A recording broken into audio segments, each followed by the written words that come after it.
nous continuons notre étude des endomorphismes symétriques. Donc pour rappel, si E est un espace euclidien, c'est-à-dire de dimension finie et muni d'un produit scalaire, on dit que U est symétrique si U de x scalaire y, c'est égal à x scalaire U de y, pour tout vecteur xy. Donc on voit que cette définition dépend de U, mais attention, elle dépend aussi du produit scalaire qu'on va choisir. Et donc on a vu une interprétation matricielle de la symétrie. Dans une base orthonormale, dire que U est symétrique, c'est équivalent à dire qu'il est représenté, que la matrice dans la base B est symétrique. Alors une matrice symétrique, c'est une notion de PCSI, elle est égale à sa transposée. Donc là on fait le lien avec les matrices symétriques. Attention, ce n'est vrai que dans une base orthonormale, si on prend une base quelconque, un endomorphisme symétrique est représenté par une matrice quelconque, qui n'est pas forcément égale à sa transposée. Alors, les endomorphismes symétriques sont particulièrement intéressants, car en fait, ils sont tous diagonalisables. Donc ce théorème fondamental s'appelle le théorème spectral, dit que si on prend U un endomorphisme symétrique quelconque dans un espace euclidien, alors il existe une base orthonormale de E qui est propre pour U. Alors une base propre, c'était une base formée de vecteurs propres. Et donc dans cette base, la matrice de U est diagonale, et donc U est diagonalisable. Donc c'est vraiment un résultat fondamental, symétrique, donne, diagonalisable, c'est automatique. Et là on obtient plus que ça, on obtient aussi qu'il est diagonalisable dans une base qui est orthonormale. Donc ça aussi c'est intéressant. La base dans laquelle on diagonalise peut être choisie orthonormale. Donc nous avons deux choses à faire, c'est voir toutes les applications de ce théorème, et d'abord le démontrer. Alors pour le démontrer, on a besoin du lemme 30, qui est aussi un lemme fondamental. Il dit que si U est un endomorphisme symétrique, alors son spectre est non vide, ce qui est évidemment un premier pas pour dire qu'il est diagonalisable. Alors on va démontrer ce lemme, on va démontrer en fait un résultat plus fort, on va montrer que le polynôme caractéristique de U est scindé, c'est-à-dire que le nombre de racines est égal à son degré.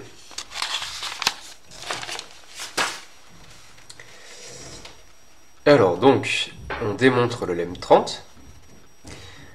Donc on se donne E un espace euclidien, donc un espace de dimension finie avec un produit scalaire. On se donne U un endomorphisme de E, et on suppose que U est un endomorphisme symétrique. Et donc ce qu'on veut montrer, c'est que son spectre est non vide. Alors, on va utiliser une représentation matricielle de U pour montrer ce résultat. Et on veut une représentation matricielle qui donne une matrice symétrique. Donc on a vu dans le théorème 29 que pour cela, il faut se donner B une base orthonormale de E. Alors c'est possible parce que E est de dimension finie, donc il a des bases, d'après le théorème de la base incomplète. Et on peut en prendre une qui est orthonormale grâce au théorème de Gram-Schmidt. On prend une base quelconque, et puis on l'orthonormalise avec l'algorithme. Donc ensuite, si on appelle M la matrice de U dans cette base orthonormale, on a vu dans le théorème 29 que notre matrice M est symétrique. Et c'est une matrice réelle, puisque un espace euclidien est un espace vectoriel réel. Donc on peut donc dire que la transposée de M, c'est M, et aussi que la matrice conjuguée de M, c'est-à-dire on conjugue tous les coefficients, et bien comme les coefficients sont réels, ça donne M. Alors ça, ce sera important dans la démonstration. Et donc on va montrer que le spectre réel de M est non vide. Et donc ça donnera le résultat, puisque le spectre réel de M, c'est le spectre de U. Alors, mais pour ça, on va faire un détour par les nombres complexes, puisqu'on sait que le spectre complexe de M est non vide. Donc ça, c'est toujours vrai. Donc je vous rappelle l'argument, c'est le terme de D'Alembert-Gauss, qui dit que le polynôme caractéristique a au moins une racine dans C, puisque le polynôme caractéristique est non constant, son degré c'est la taille de la matrice. Et donc d'après le théorème de D'Alembert-Gauss, il a au moins une racine complexe, et les racines du polynôme caractéristique sont exactement les valeurs propres de notre matrice. Alors donc on peut se donner une valeur propre complexe de M, et on va montrer que c'est un réel. Alors par définition d'une valeur propre complexe, il existe une matrice grand X dans Mn1 de C, telle que Mx égale lambda X et grand X est non nul. Alors ce qui est important dans la démonstration, c'est ça. Attention, notre matrice colonne grand X, ses composantes sont des nombres complexes. Et donc on va calculer de deux manières différentes la quantité qui est ici, xt bar mx.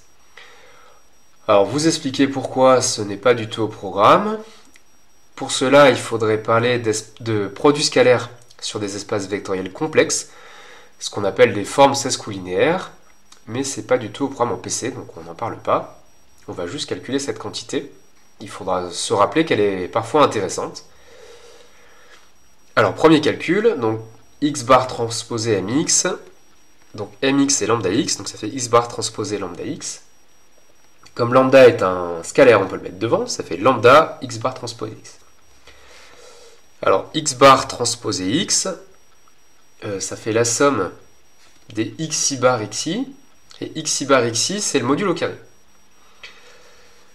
Alors, ça nous fait penser à ce qu'on écrivait au début du chapitre, xtx égale la norme de x au carré, mais attention, c'était vrai quand x était une matrice colonne réelle, puisqu'on fait des produits scalaires que sur des espaces vectoriels réels. Et donc ceci n'est pas dans le même cadre, puisque x est une matrice colonne complexe. Et donc on ne peut pas dire que c'est une norme, on ne peut pas dire que c'est norme de x au carré. Alors c'est pas grave, on garde juste la notation, x bar transposé x, c'est quand même positif. Alors une autre façon de le calculer, donc on refait x bar transposé mx, et là on utilise que notre matrice M est symétrique. Donc M on le remplace par M transposé. Alors ensuite, x bar transposé fois m transposé, c'est la transposée de mx bar. Et là, on utilise une autre propriété de la matrice M, c'est que c'est une matrice réelle, comme on l'a expliqué auparavant. Donc m, c'est pareil que m bar.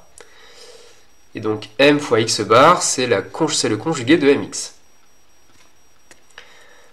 Et mx, c'est lambda x. Donc le conjugué de mx, c'est lambda bar x bar. Et si on par transposition, par linéarité de la transposition, on peut sortir le lambda bar, et donc ça fait x bar transposé x. Et donc on voit que les deux calculs n'ont pas donné le même résultat. Donc on égalise, ça fait lambda x bar transposé x égale lambda bar x bar transposé x. Alors on a envie d'en déduire que lambda égale lambda bar, pour ça il faut justifier que x bar transposé x est non nul. Donc c'est fait ici. X bar transposé x, c'est la somme par rapport à i des modules de xi au carré. Et on a supposé que grand X n'était pas la colonne nulle. Donc dans cette somme de termes positifs, il y a un des termes qui est strictement positif. Et donc la somme est bien strictement positive. Et donc elle est non nulle. Donc ici je peux diviser et j'obtiens lambda bar égale lambda. Et donc lambda est un réel. Alors qu'est-ce que j'ai montré? Donc j'ai montré qu'en fait toutes les racines de qui m sont réelles, puisqu'au départ j'ai pris une racine complexe et j'ai montré qu'elle était réelle. Donc qui m a toutes ses racines réelles, et donc qui m, qui est égal aussi à qui u, est scindé dans R de x, donc il a autant de racines que son degré, en comptant les racines avec l'ordre de multiplicité. Et donc en particulier, il a au moins une racine, puisqu'il est de degré au moins 1, et donc on en déduit que le spectre de U est non vide.